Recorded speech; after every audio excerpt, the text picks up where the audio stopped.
Makbatu alkawali shekoinya Tena jima painai magao mwa Lawo tu bechi woya leya Makbatu alkawali woya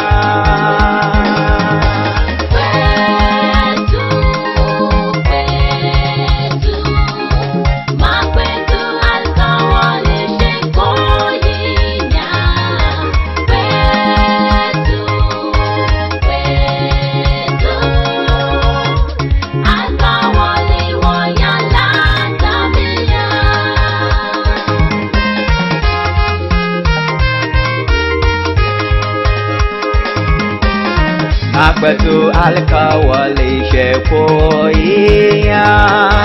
Tuke makbete dewa bashimu bwa Ko ajimu jaraba masukuya Makbatu alkawali waya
Ikabani wani aikia Takolo ta Yesu Ikabani wajiba Takolo ta Yesu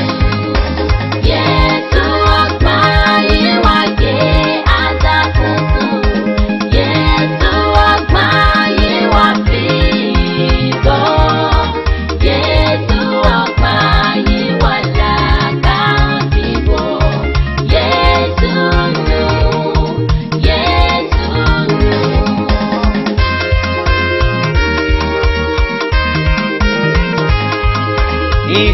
Ikabani waka agana Takolo ta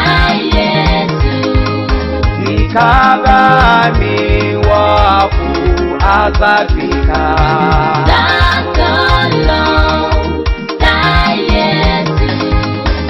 Yesu akbayi wake atakuku Yesu akbayi wafigo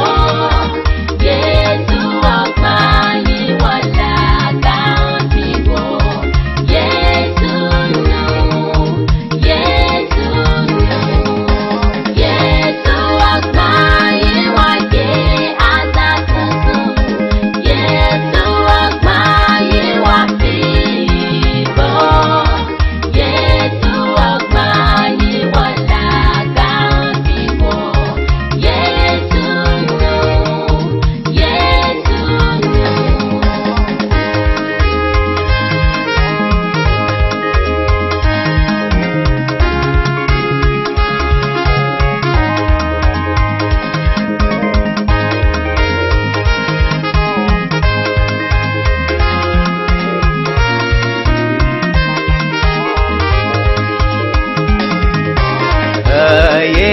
holo bodalo dodo shampotu ye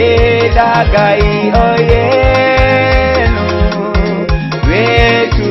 meya avia Yesu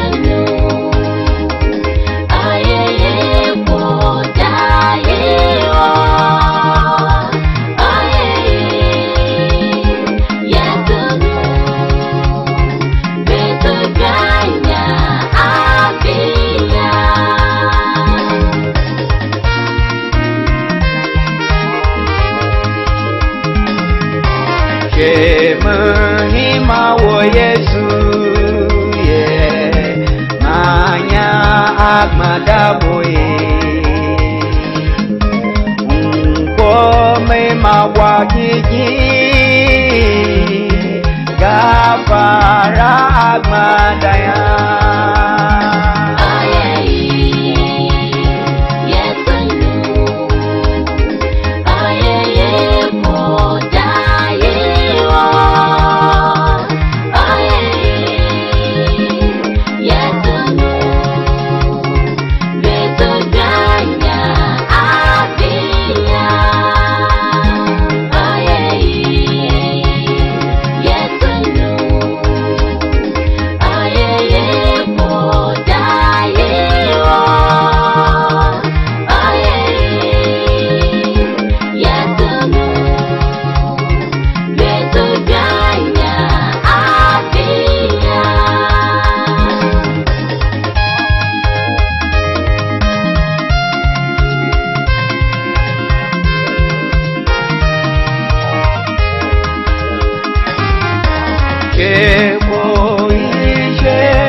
Alheri Kristiani wati utumundo wala alai fijizuya wasemu wo abi wasemu wo abi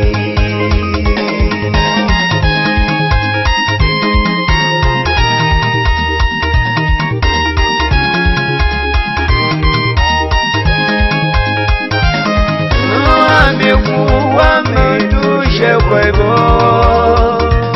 Maya buye saiputu kwe Wazo malaifi wa mungu Tamaje nuwa mikuwa Nuwa mikuta wami yalo yalo Nuwa mikuta wami yalo yalo Shemaga yetu gajia Mutaje nuwa mikuwa Sapai majewa lawe Shema kwe Yesu magage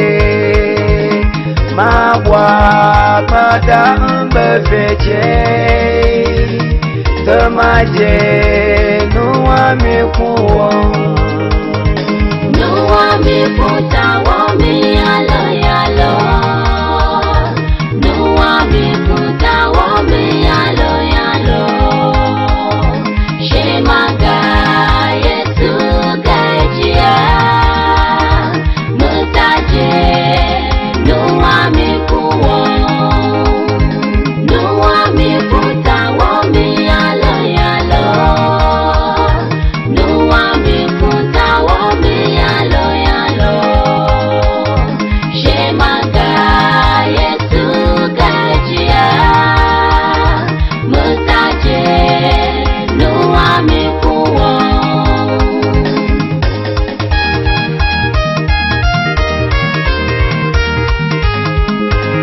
Tapesu wala utu Yesu lo Tape bukra wuya na Yesu loko Tape ba aleri Yesu jigai Cheba wo fieshe wo mai jititi Ba alheri bawo jigai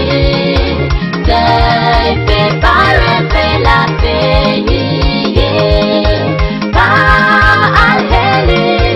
Taye tapebi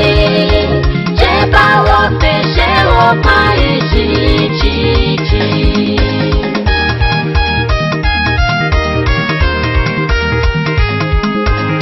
Sashetan wona bejara babobo Saifele fikaya mola le shawo Saife ba aleri Yesu jigai Woba saife buchi buba bubui Ba alheri bawo jigai Tape pare pela peyi Ba alheri Taye tapebi Jeba wo peshe wo mai jijiji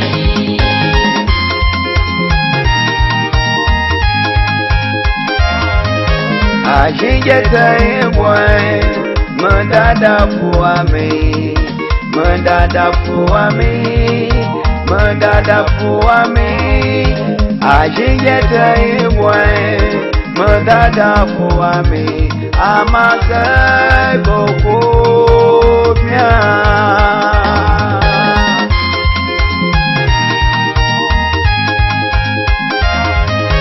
Areita imwe Mendada fuami Mendada fuami Mendada fuami Areita imwe Mendada fuami Amake boko mia